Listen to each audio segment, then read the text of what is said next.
আসসালামু আলাইকুম রহমতুল্লাহি ওয়া বারাকাতুহু। আলহামদুলিল্লাহ, আল্লাহ তাআলার প্রশংসা আল্লাহ তাআলার দরবারে।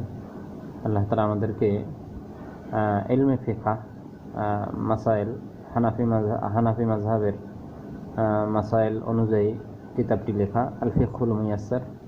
আল ফিকহ অর্থ মাসাইল, ইসলামী ফিকহ, মাসাইলগত যত শরীয়তগত যত মাসাইল আছে তাকে ফিকহ বলা হয়। আর মুয়াসসার অর্থ হলো সহজ।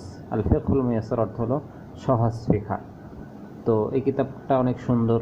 এটা সহজ ভাষায় প্রাথমিক শিক্ষার্থীরা যারা আছে আরবি ভাষায় মোটামুটি দক্ষতা অর্জন করছে তাদের জন্য মূলত এই কিতাবটা। তো ইনশাল্লাহ অনেকে অনুরোধ করেছে কিতাবটা দরস শুরু করার। তো আমরা আজকে আলহামদুলিল্লাহ দরস শুরু করলাম। তো কিতাবখানা আপনারা কোথায় পাবেন?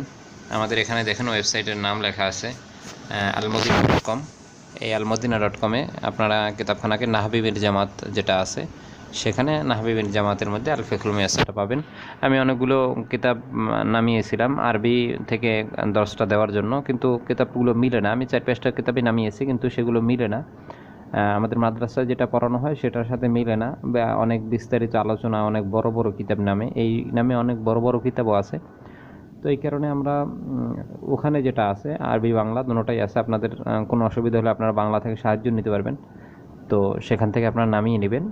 সেখানে almadina.com-এ ঢোকার পরে দেখবেন যে বুক নামে একটা অপশন দেখবেন। সেখানে ক্লিক করার পরে দর্সি কিতাবে ক্লিক করার পরে জামাতের নাম আসবে। সেখান থেকে নাহবিবির জামাতে ঢুকে আপনারা কিতাবখানাকে ডাউনলোড করে নেবেন। তো বিসমিল্লাহির রহমানির রহিম, আমরা দরস শুরু করব আজকে। কিতাবুত তাহারা, কিতাবুত তাহারা পবিত্রতার অধ্যায়। কিতাব অর্থ অধ্যায়, আর তহার অর্থ পবিত্রতা। এই তহারত কাকে বলে, আবিধানিক পারিবেশিক অর্থ, এগুলো কিতাবের মধ্যে সামনে আলোচনা আসতেছে। তো আমরা শুরু করতেছি। কিতাবুত তাহারত বললাম যে পবিত্রতার অধ্যায়। তো দেখুন, প্রথমেই পবিত্রতা সম্পর্কে আল্লাহ তাআলার কোরআনের বাণী আনা হয়েছে। এখানে শুরুতে দেখুন, লক্ষ্য করুন, আল্লাহ তাআলা, আল্লাহ তাআলা বলেছেন, আল্লাহু তাআলা, আল্লাহ তাআলা বলেছেন, ইন্নাল্লাহা ইউহিব্বুত তাওয়াবিনা, ইন্নাল্লাহা ইউহিব্বুত তাওয়াবিনা, ইন্নাল্লাহা, নিশ্চয়ই আল্লাহ তাআলা, ইউহিব্বুত তাওয়াবিনা, তাওয়াবুন অর্থ হলো তওবাকারী, সেখান থেকে তাওয়াবুনা জমা, তাওয়াবুনা থেকে তাওয়াবিনা হয়েছে মাফুল হওয়ার কারণে। তো ইন্নাল্লাহা ইউহিব্বুত তাওয়াবিনা, নিশ্চয়ই আল্লাহ তাআলা তওবাকারীদেরকে, যারা কোনো পাপের কাজ করে এরপরে তওবা, আতুবু ইলাইহি, আমি তওবা করতেছি, আমি ক্ষমা চাচ্ছি, এটাকে তাওয়াব বলা হয়। তো নিশ্চয়ই আল্লাহ তাআলা তওবাকারীকে পছন্দ করেন। আল্লাহ তাআলা আর কাকে পছন্দ করেন? ওয়া ইউহিব্বুল মুতাতাহহিরিন, এবং আল্লাহ তাআলা পবিত্রতা অর্জনকারীদেরকে কী করেন? ভালোবাসেন। তাহলে পুরো আয়াতের অর্থ হলো ইন্নাল্লাহা ইউহিব্বুত তাওয়াবিনা ওয়া ইউহিব্বুল মুতাতাহহিরিন, নিশ্চয়ই আল্লাহ তাআলা তওবাকারীদেরকে ভালোবাসেন এবং পবিত্রতা অর্জনকারীদেরকে ভালোবাসেন। তো পবিত্রতার অধ্যায়ের মধ্যে আলোচনা। প্রথমে আল্লাহ তাআলা যে পবিত্রতা অর্জনকারীদেরকে ভালোবাসেন, মুসান্নিফ রাহিমাহুল্লাহ তিনি বিষয়টাকে তুলে আনছেন। এরপরে রসুলের হাদিস দেখুন। রসুল হাদিসে পাকের ভিতরে ইরশাদ করেন, ওয়াকাল রাসূলুল্লাহ সাল্লাল্লাহু আলাইহি ওয়াসাল্লাম, আল্লাহ রসুল হাদিসের ভিতরে বলেন, আত্তহুরু শাতরুল ঈমান, আত্তহুরু শাতরুল ঈমান, পবিত্রতা ঈমানের অঙ্গ। আত্তহুরু শাতরুল ঈমান, পবিত্রতা ঈমানের অঙ্গ। আত্তহুর অর্থ পবিত্রতা, শাতরুল অর্থ হলো একটা অঙ্গ। আল ঈমান, ঈমান, পবিত্রতা ঈমানের অঙ্গ। আত্তহুরু শাতরুল ঈমান, পবিত্রতা ঈমানের অঙ্গ। রওয়াহু মুসলিম, মানে হলো যে মুসলিম শরীফের ভিতরে, মুসলিম কিতাবে সহিহ মুসলিম শরীফের ভিতরে এই হাদিসটা আছে। তো একখানা আয়াত কিতাবের শুরুতে পবিত্রতা সম্পর্কে আনা হয়েছে, মুসান্নিফ রহমতুল্লাহ আলাইহি আনছেন। এরপর একখানা হাদিস এনেছেন যে সেখানে বলা হয়েছে যে পবিত্রতা এটা একটা ঈমানের অংশ, একটা ঈমানের অঙ্গ হলো পবিত্রতা অর্জন করা। তো এবার দেখুন পরবর্তী, আত-তাহারাতু, পবিত্রতা, হিয়া আসাসুল ইবাদাতি, আত-তাহারাতু, পবিত্রতা, হিয়া আসাসুল ইবাদাত, পবিত্রতা হলো ইবাদতের মূল ভিত্তি, ইবাদতের ভিত্তি। আত-তাহারাতু হিয়া আসাসুল ইবাদাত, পবিত্রতা হলো ইবাদতের ভিত্তি। ফালা তাসিহু সলাতু, ফাটা অর্থ সুতানো।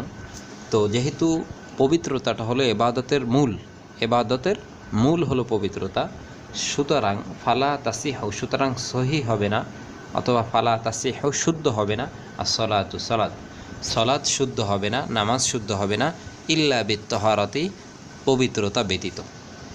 পবিত্রতা ব্যতীত কি হবে না? সলাত বা নামাজ শুদ্ধ হবে না। আর তহারাতু হি আসাসুল ইবাদাতি, পবিত্রতা হলো ইবাদতের মূল, ইবাদতের মূল। এখানে শব্দের তাহকিকগুলো আপনারা পাবেন, এর আগের যখনই আলোচনা শুরু হবে তখন। এখানে দেখুন আসাসুন এর বহু বচন উসুসুন, ভিত্তি, বুনিয়াদ। আসাসুন ওয়াহেদ, এটা ওয়াহেদ এক বচন, এটার বহু বচন হলো উসুসুন, অর্থ ভিত্তি, বুনিয়াদ।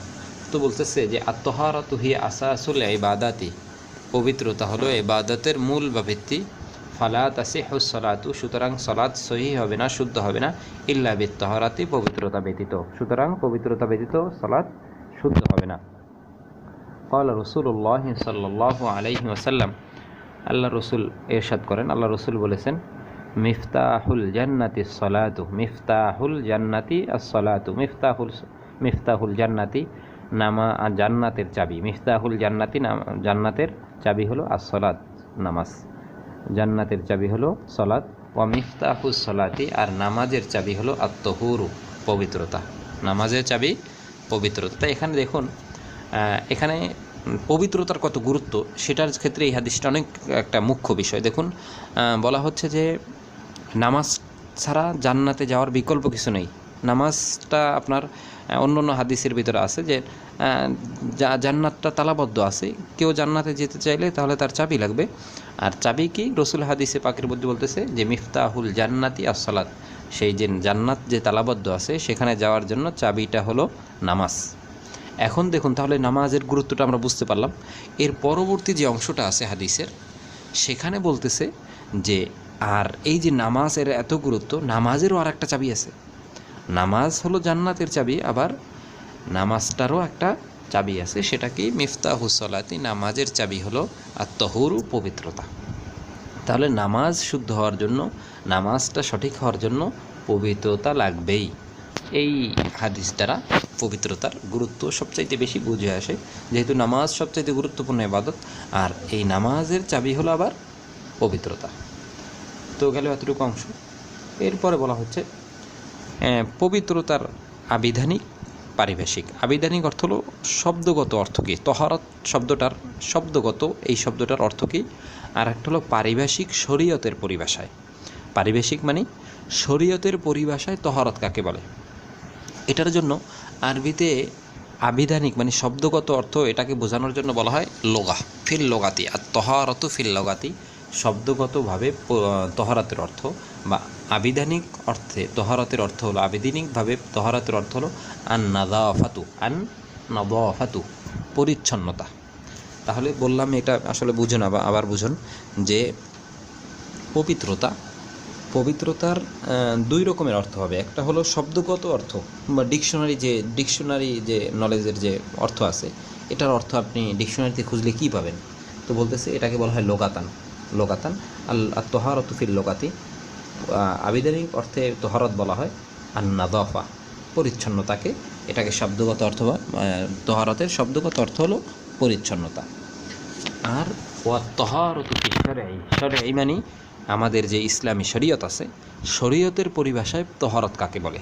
পরিচ্ছন্নতা বুঝলাম, একটা পরিচ্ছন্নতা খুব জিনিস, একটা জলমলে একটা ময়লা টয়লা থেকে পরিচ্ছন্ন একটা জিনিস, সেটা তহারত। এখন বলতেছে যে শরীয়তের পরিভাষায় তহারত কাকে বলে, শরীয়তের পরিভাষায়, বা এটাকে শুদ্ধ বাংলায় বলা হয় পারিভাষিক অর্থে।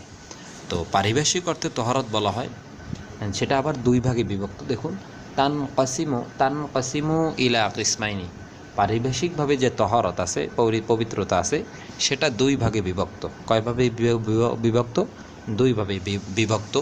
এক নম্বর হলো তহারাতুম মিনাল হাদাসি, তহারাতুম মিনাল হাদাসি, হদস থেকে পবিত্রতা অর্জন করা, হদস থেকে পবিত্রতা অর্জন করা। হদসটার এখানে বিস্তারিত আলোচনা নেই, আমি আপনাদেরকে বোঝানোর জন্য হদস কাকে বলে এটা বোঝানোর জন্য একটু সংক্ষেপে বলি যে হদস হলো যে আপনার কেউ পেশাব করলো, পেশাব করার পরে সে কিন্তু পেশাবের পরে পানি ব্যবহার করলো, টিস্যু ব্যবহার করলো, পানি ব্যবহার করলো।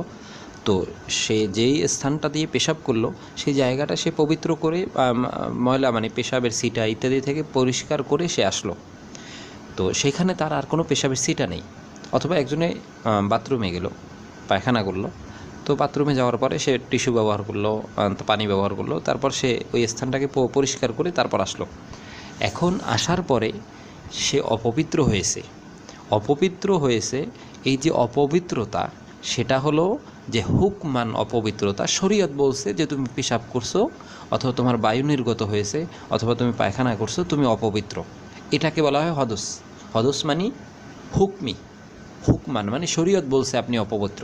শরীয়ত বলছে যে পেশাব করলে, পায়খানা করলে অথবা বায়ু বের হলে সে অপবিত্র হয়ে যায়, এটাকে বলতেছে হদস। তো বলতেছে যে তহরতটা দুইভাবে অর্জন হয়, দুই ভাগে বিভক্ত। শরীয়তের যে তহরত আছে, পবিত্রতা আছে, সেটা দুই ভাগে বিভক্ত। একটা হলো হদস থেকে পবিত্রতা অর্জন করা। হদস মানে বললাম যে পেশাবের পরে যে অবস্থাটা হয় বা পায়খানার পরে যে অবস্থাটা হয়, অথবা গোসল ফরজ হলো কারো উপর গোসল ফরজ হলো, সে স্বপ্নদোষ হলো অথবা সে মেলামেশা করলো, তো তারপরে তার উপর গোসল ফরজ হয়। তাহলে তার একটা মানুষ, তার উপর গোসল ফরজ হয়েছে, তার শরীরে কোনো নাপাকি নাই, সে ধুয়ে ফেলছে, তার শরীরে যে সমস্ত নাপাকি ছিল সেগুলো ধুয়ে ফেলছে, তারপরও সে পবিত্র না, সে নাপাক। এই নাপাকটা কি? সে তো আমরা এখন প্রশ্ন আসে, সে তো দেখলাম সব কিছু ধুয়ে ফেলছে, তারপর সে নাপাক কীভাবে? বলতেছে এটা হলো হুকমান নাপাকি, শরীয়ত বলছে। এটাকে বলা হয় হদস। এটাকে বলা হয় কি? হদস। তো বলতেছে এক নম্বর যে পবিত্রতা, পারিবেশিক অর্থে যে পবিত্রতা, সেটা হলো হদস থেকে পবিত্রতা অর্জন করা। ওয়াতুসাম্মাত তহারতা আল হুকমিয়াতা, এই যে হদস থেকে পবিত্রতা অর্জন করা, এটাকে বলা হয় তহারতে হুকমিয়া, তহারতে হুকমিয়া। দুই নম্বর যে পবিত্রতা অর্জন, সেটা বলতেছে ও তহারতু মিনান নাজাসাতি, নাজাসাত মানে নাপাকি।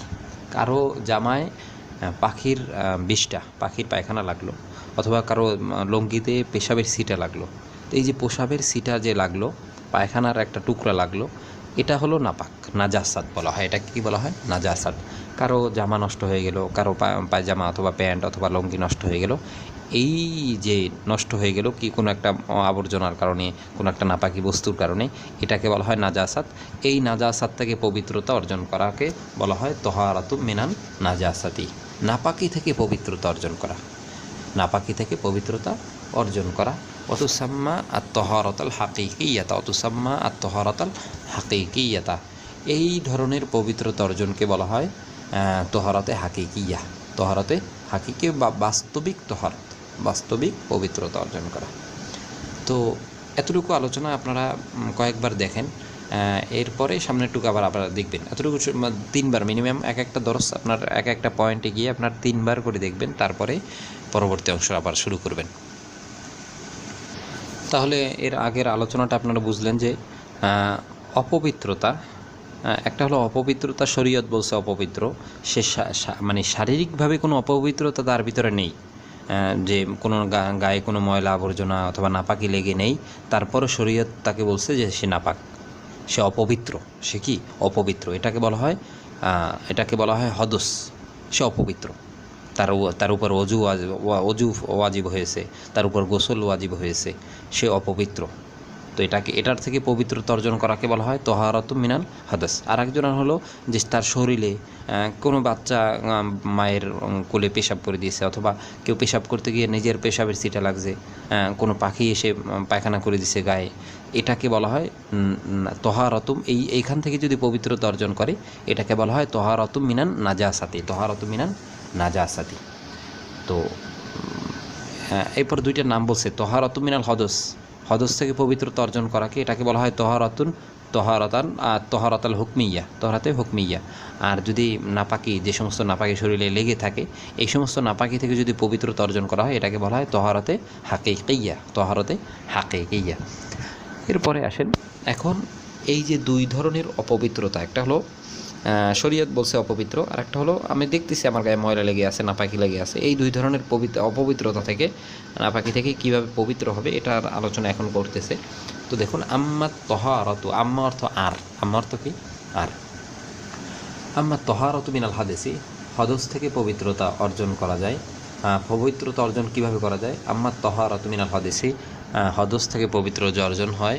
ফাতাহসুলু বিল ওযুই, হদস থেকে পবিত্রতা অর্জন হয় এক নম্বরে অজুর ধারা। কেউর বায়ু নির্গত হয়েছে, কেউ পেশাব করছে অথবা পায়খানা করছে, অথবা রক্ত বের হয়েছে, গড়িয়ে পড়ছে রক্ত, আরও কিছু অজুভঙ্গের কারণগুলো আছে, সামনে আসবে। তো সেই সমস্ত সূরাতের মধ্যে সে পবিত্র, হদস থেকে পবিত্র হওয়া যায় কি দ্বারা? ফাতাহসুলু বিল ওযুই, বিল ওযুই, অজুর দ্বারা। 2 নম্বরে আউ বিল গোসলি, অথবা গোসলের মাধ্যমে। আউ বিল গোসলি মানে কি? গোসলের মাধ্যমে, গোসল করার মাধ্যমে।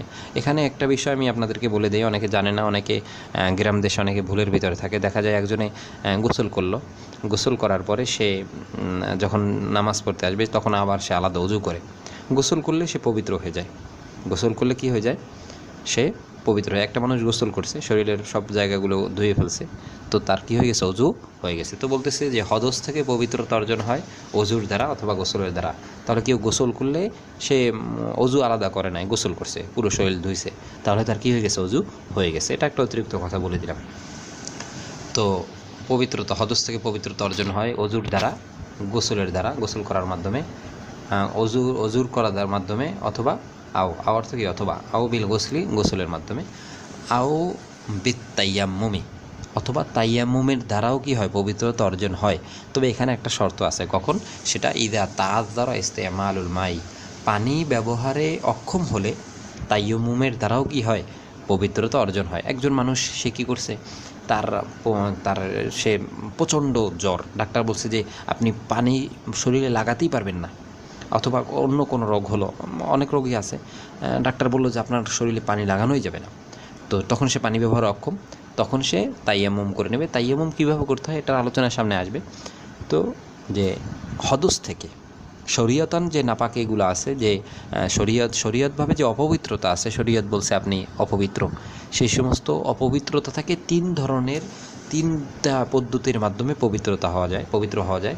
1 নম্বরে অজুর মাধ্যমে, 2 নম্বরে গোসলের মাধ্যমে, 3 নম্বরে যদি পানি ব্যবহার করতে কেউ অক্ষম হয় তাহলে সে তাইয়াম্মুমের দ্বারা কী হতে পারবে? হদস থেকে সে পবিত্র হতে পারবে। অপবিত্র অবস্থা থেকে অজু গোসলের যে অবস্থাগুলো আছে, যে অবস্থায় অজু গোসল ফরজ হয়, ওয়াজিব হয়, সেই সমস্ত অবস্থায় এই 3 সূরাতে সে পবিত্র হতে পারবে।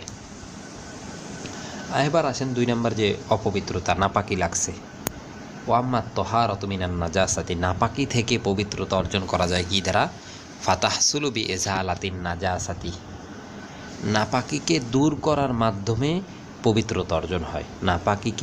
নাপাকিটা লাগার কারণে আপনার জামা নষ্ট হয়ে গেছে, আপনার শরীরটা নাপাক হয়ে গেছে, আপনার রুমালটা, আপনার চাদরটা, আপনার প্যান্ট, আপনার লুঙ্গি, যেই জিনিসগুলো নাপাক হয়ে গেছে, অনেক সময় চাটাই নাপাক হয়ে যায়, অনেক সময় মাদুর, তারপরে আরও বিভিন্ন জিনিস নাপাক হয়, ময়লা লাগে, বিভিন্ন অপবিত্র বিষয় জিনিস লাগে। তো বলতেছে এগুলোকে পবিত্র করার সূরত হলো, এগুলোকে পবিত্র করার পদ্ধতি হলো বিইজালাতিন নাজাসাতি। ইজহালা মানে দূর করা, দূরীভূত করা। ফাতাহসুলু, পবিত্রতা অর্জন হয় বিইজালাতিন নাজাসাতি, নাজাসাত বা নাপাকিকে দূর করার মাধ্যমে। এখন প্রশ্ন আসে, নাপাকি কী দ্বারা দূর করবে? কির মাধ্যমে নাপাকিটাকে দূর করবে? বলতেছে বি ওয়াসাইলি তহারাতে। ওয়াসাইল মানে মাধ্যম, পবিত্রতার যে মাধ্যমগুলো আছে, যে সমস্ত পবিত্র হয়, পবিত্রতার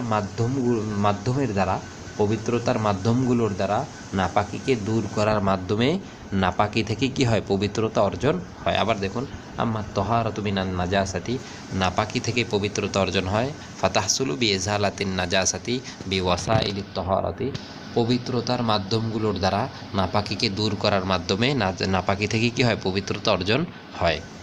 এখন বলতেছে যে পবিত্রতার মাধ্যম কি কি, কোন কোন জিনিসের দ্বারা পবিত্রতা হওয়া যায়, কোন কোন জিনিস ব্যবহার করলে পবিত্র হয়, কোন একটা নাপাক বস্তু, নাপাকি লাগলো জামায়, কাপড়ে, শরীরে, সেগুলোর পবিত্রতা করার কি কি মাধ্যম আছে, কোন কোন জিনিস ব্যবহার করলে সেই জিনিসটা, যে নাপাক যেই জিনিসটার মধ্যে লাগছে সেটা পবিত্র হয়।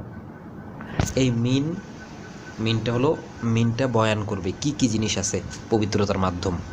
তো এটাকে আমরা তথা বলবো। পবিত্রতার মাধ্যম তথা আল মা ইল বি মিনাল মা ইল খালেস,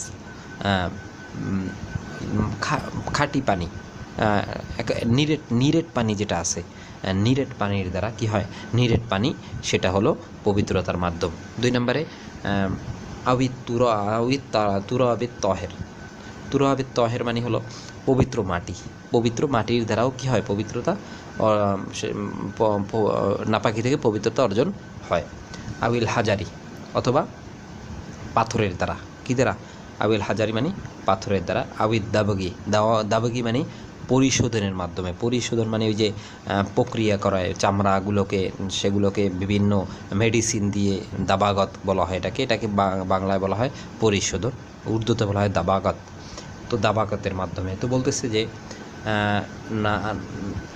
নাপাকি থেকে পবিত্রতা অর্জন হয় পবিত্রতার মাধ্যম তথা নিরেট পানি, খাঁটি পানি অথবা পবিত্র মাটি অথবা পাথর অথবা পরিশোধনের মাধ্যমে সেই নাপাকিকে দূর করার দ্বারা, সেই নাপাকিটাকে দূর করার মাধ্যমে তখন কি হয়, পবিত্রতা অর্জন হয়। তো মোটামুটি এই একটা আলোচনা, আপনারা বুঝতে থাকুন, সহজেই আছে। এরপরে আপনাদেরকে তো বললাম এটা বাংলা আছে, আপনারা দেখে দেখে শেখেন। আপনাদের কাছে কোনো বিষয় কঠিন হলে আপনারা আমাকে জানান, আমি আপনাদেরকে আমার ফেসবুকের আইডি নাম দেখিয়ে দিব, আপনারা সেখানে আমাকে মেসেজ করবেন, ফ্রেন্ড রিকোয়েস্ট পাঠাবেন। আগে ফ্রেন্ড রিকোয়েস্ট পাঠানোর পরে একটা মেসেজ দিবেন, এরপরে আমার সাথে যোগাযোগ করবেন, কোনো অসুবিধা হলে আমাকে জানাবেন। তো ভালো থাকুন, সুস্থ থাকুন, দোয়া রইল সবাই। এর পরবর্তী পর্বের জন্য সবাইকে আমন্ত্রণ জানাই, সবাই দেখবেন, সবাই কাছে শেয়ার করবেন, আমাদের চ্যানেলটাকে সাবস্ক্রাইব করবেন। ভালো থাকুন, আসসালামু আলাইকুম ওয়া রাহমাতুল্লাহি ওয়া বারাকাতুহু।